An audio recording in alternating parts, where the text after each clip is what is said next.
Firstpost reports from the world's second largest continent. Hello, I'm Alison Lagrange. A very warm welcome from Durban, South Africa. We get you the news and the newsmakers from Africa. From elections to climate change to innovations and opportunities. As the world's attention shifts, we report from Africa, the heart of the global south. Join me every weekday live on Firstpost.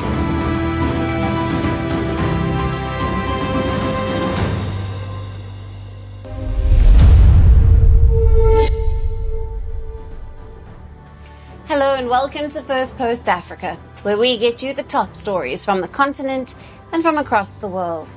I'm Alison Lagrange, coming to you live from Durban, South Africa. First, let's take a look at the headlines.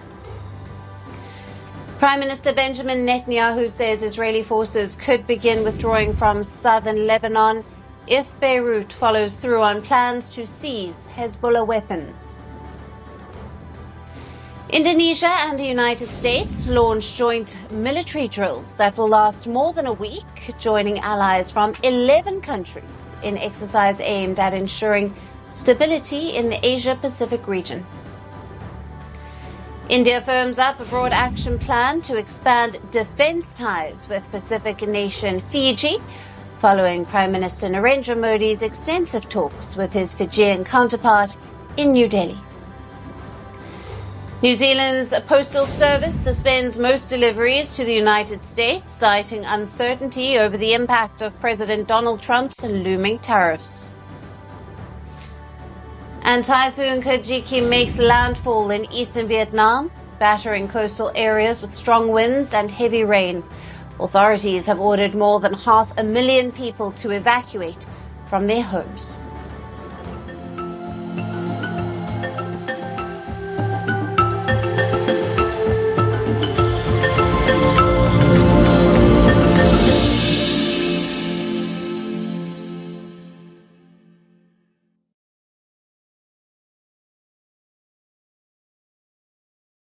Hello and welcome. Let's start with South Africa, where the promise of a job abroad and hope of a better future is pushing young women into a war zone. South Africa has launched an investigation into reports of Russian firms luring young women to support Russia's war in Ukraine. These young women are reportedly offered jobs in Russia's construction and hospitality sectors. But upon arrival, they are made to work in drone production factories instead. These drones are then used in Russian attacks on Ukraine. As per media reports, one of the main recruiters is the Alabuga Special Economic Zone in Russia's Tatarstan. It is one of Russia's flagship industrial hubs and a key player in producing the Shahed-type military drones that are used in Russia's offensive in Ukraine. There are two factories that are fueling these recruitments. Now, first is Russia's labor shortage. Russia's population is aging and shrinking, and the loss of hundreds of thousands of men in the ongoing war has worsened the labor crisis. As per the country's deputy prime minister, there is an estimated 4.8 million worker gap in the economy. Now, South Africa, on the other hand, is grappling with an unemployment crisis. Nearly a third of South Africans are unemployed, and almost half of women under 34 are jobless. Now, the next question is, how does this recruitment drive work? Now, the Russian firms are reportedly using the BRICS branding for these hirings. As per media reports, South Africa's chapter of the BRICS Women's Business Alliance signed an agreement in May to supply over 5,600 workers to Alabuga and construction firm, the Etalongstrayural in Russia. Now, BRICS Student Commission in South Africa advertised job opportunities in Russia's construction and hospitality sectors. These ads targeted South African women aged 18 to 22. These opportunities were further promoted on Instagram and TikTok as well-paid international placements. Hoping for a better future, these young women take up the overseas employment opportunities, but they reportedly find themselves stuck in a war they did not sign up for. Research shows that 90% of the women who traveled to Russia under this program ended up in drone assembly plants that frequently face Ukrainian attacks. These recruitments that expose vulnerable youth to dangerous conditions are not just limited to South Africa. Back in April, Russia's Alabuga had held events at the University of Botswana, presenting the program as an empowerment opportunity for young women. Parents were concerned that their children might be sent to drone factories, but the Russian representatives dismissed these concerns. Now, back in June, a controversial Russian scholarship scheme had triggered widespread outrage in Nigeria for reportedly sending several young Nigerians, including minors, to work in Russian drone factories. Now, such recruitment schemes have further highlighted how promise of a job abroad can push the vulnerable African youth to take up such risks. And for more on this, we have with us Sean Duthie, who is a director at Control Risks, joining us live from Cape Town, South Africa. Thank you for being with us and welcome to Firstpost Africa again. Thank you. Now, why do you think South African women are being targeted in these alleged recruitment schemes?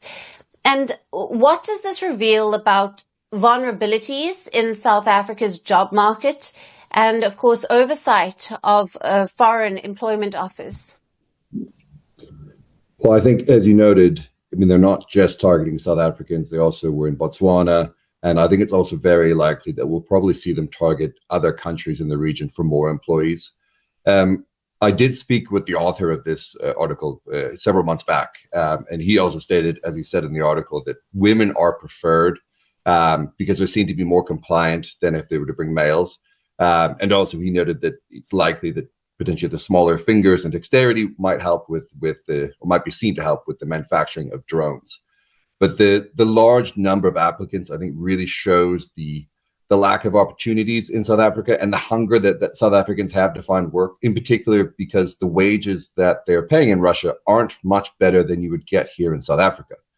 But there are more promises of further opportunities and higher wages. And I think, unfortunately, we don't have those same opportunities in South Africa with similar low skill level jobs. Right. And given that many of these advertised jobs are in construction and hospitality sectors, but may allegedly lead to this drone production, what safeguards should South Africa implement to protect vulnerable young women from exploitation under the guise of this overseas employment?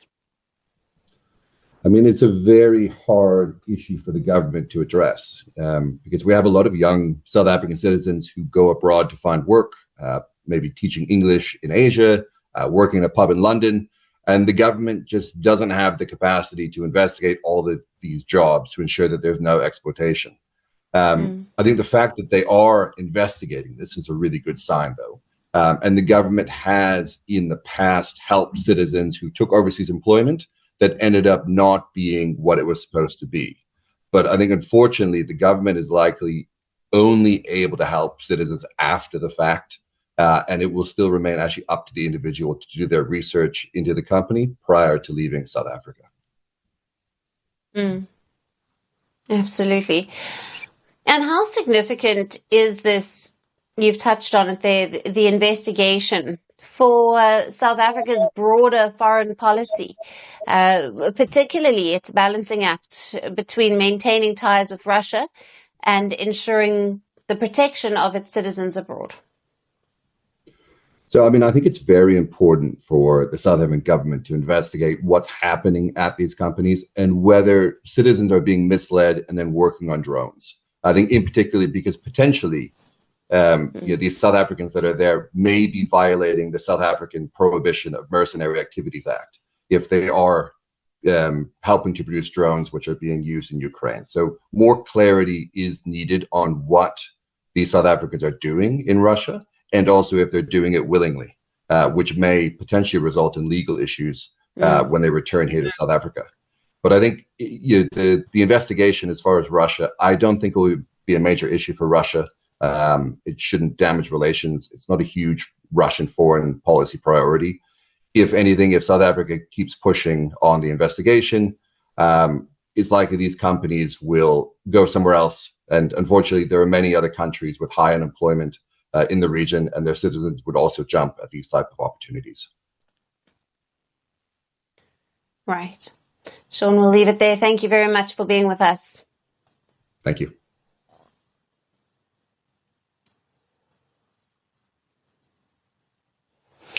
For the next story, let's turn to Algeria. Indian Army Chief General Upendra Dwivedi has begun his official visit to the North African nation today. Now, his 4-day visit is aimed at boosting bilateral defense partnership between the two countries. The Indian Army Chief's visit focuses on strengthening army-to-army ties, expanding training exchanges, and exploring avenues for defense capability development. Now, both sides are also likely to examine prospects for industrial partnerships in modernization, logistics, and equipment support. The Army Chief's visit to Algeria comes after a couple of high-level visits from India. Now, this includes a visit by Indian President Draupadi Murmu in October of last year. And this was followed by a visit by India's Chief of Defense Staff, Anil Chauhan, later that month. Now, this visit also marks the Indian Army Chief's first overseas tour after the success of Operation Sindoor, which targeted terror infrastructure in Pakistan and in Pakistan-occupied Kashmir, following the Pahalgam terror attack. Now, during his visit to Algeria, the Indian Army Chief will also be sharing India's approach of zero tolerance toward terrorism and exchange views on regional and global security challenges. India sees Algeria as a key partner in its outreach to Africa and the Mediterranean. Algeria is an energy powerhouse with significant oil, gas, and rare earth reserves. The African nation also has a modernized military, and because of these reasons, India sees Algeria as a key player in advancing peace and stability in the region. Diplomatic relations between the countries were established in 1962, when Algeria gained independence from French colonial rule. Since then, relations between the two sides have been cordial. Both New Delhi and Algiers share values of sovereignty, non-alignment, and South-South cooperation. And the latest visit by the Indian Army Chief is expected to further boost defense ties between the two countries. Now, India's push to boost ties with African nations comes at a time when China is expanding its influence across the continent. Over the last 20 years, China has become the largest bilateral trading partner of Africa, with trade volumes surpassing $200 billion. India, on the other hand, is the fourth largest trading partner of Africa, with trade volumes at around $100 billion in 2023.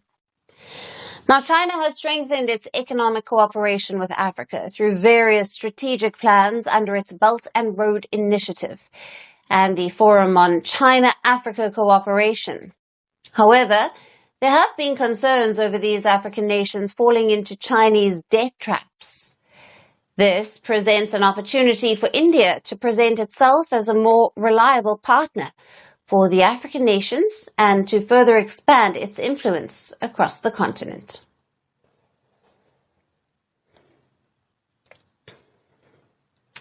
And our next story is from Nigeria, which has ramped up strikes against terrorist group Boko Haram. In the latest operation, the Nigerian Air Force killed more than 35 terrorists following an attempted attack on ground troops. The airstrikes took place near the Nigeria-Cameroon border, a region that regularly faces attacks from Boko Haram and its rival faction. the Islamic State West Africa province. The Air Force said it acted on multiple intelligence reports, launching precision strikes in successive waves and eliminating over 35 militants. The operation comes amid an intensified campaign in the northeast. Last week, the military reportedly killing 592 armed fighters in just 8 months, surpassing the operational gains made in 2024. Now, neighboring Niger also claimed last week that its military killed Boko Haram leader Ibrahim Mahamadou, also known as Bakura, in a targeted airstrike in the Lake Chad basin. The Boko Haram conflict has spilled over Nigeria's northeastern borders into Niger, Chad, and Cameroon. Niger first came under attack in 2015 when militants struck the border town of Bosso. However, Boko Haram has denied Niger's claim about Bakura's death, calling it propaganda. Boko Haram is a violent Islamist group based in northeast Nigeria, and it was founded in the early 2000s. It rejects Western education and it promotes a strict version of Sharia law. The group has waged a brutal insurgency since 2009. It is also among the deadliest terror groups in the world. The insurgency has killed more than 40,000 people and has displaced over 2 million. While violence has slowed since its peak in 2015, attacks have intensified again this year. Last week, the U.S. State Department approved a $346 million arms sale to Nigeria, including bombs, rockets, and munitions, subject to congressional approval. And Washington said that the deal would boost Nigeria's capacity to combat terror groups. Nigeria is also fighting armed bandit gangs in the northwest. In the latest, the military rescued 76 kidnapped civilians in the Katsina state that were captured by bandits, though one child captive died during the operation. Nigeria's fight against Boko Haram and other armed groups shows no signs of ending as the military steps up its campaign on multiple fronts, with regional and international support now playing a crucial role in the battle.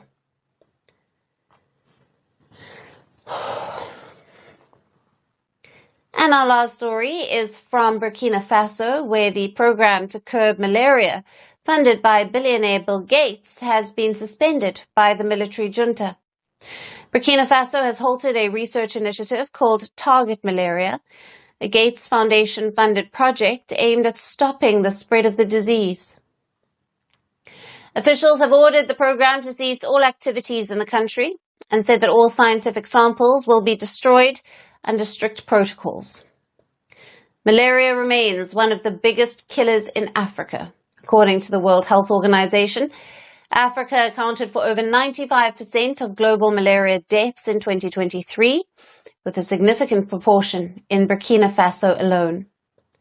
The Gates Foundation has long been involved in the fight against malaria, funding projects like Target Malaria, as well as vaccine research, bed nets, new drugs, and diagnostics to save lives.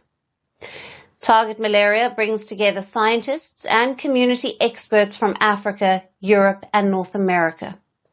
Its goal is to reduce mosquito populations that spread malaria using genetic modifications that limit their reproduction or block transmission. Active since the early 2010s, the project operates mainly in Burkina Faso, Mali, and Uganda. In 2019, Burkina Faso became the first African country to release genetically modified mosquitoes into the wild. Since then, controlled research and community engagement has continued, but now the program faces a major setback.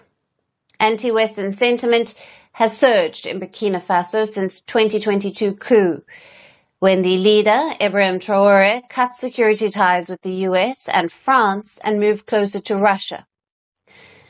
Domestic campaigns have accused Target Malaria of making the situation worse, while pro-Russian activists brand it as a hazardous and irresponsible form of population control. The project has become entangled in anti-Western propaganda. Conspiracy theories claim that the Gates Foundation and Western labs are using Africans as guinea pigs, with genetic modified mosquitoes being a cover for biological warfare or population control. Some theories also suggest that Western malaria programs serve pharmaceutical profits rather than humanitarian goals. Now, these narratives feed into wider anti-France and anti-US and anti-West rhetoric that is spreading across the Sahel. Critics also warn of consent without comprehension, arguing local communities were persuaded to participate without fully understanding the long-term risks. They accuse Target Malaria of masking its true intentions behind complex scientific language. So while the West may be losing an ideological and military battle in Africa, it is now also losing the scientific narrative as programs like Target Malaria face resistance on the ground. And that's it on the show for today. We will see you again tomorrow at the same time. Thank you for watching, and goodbye.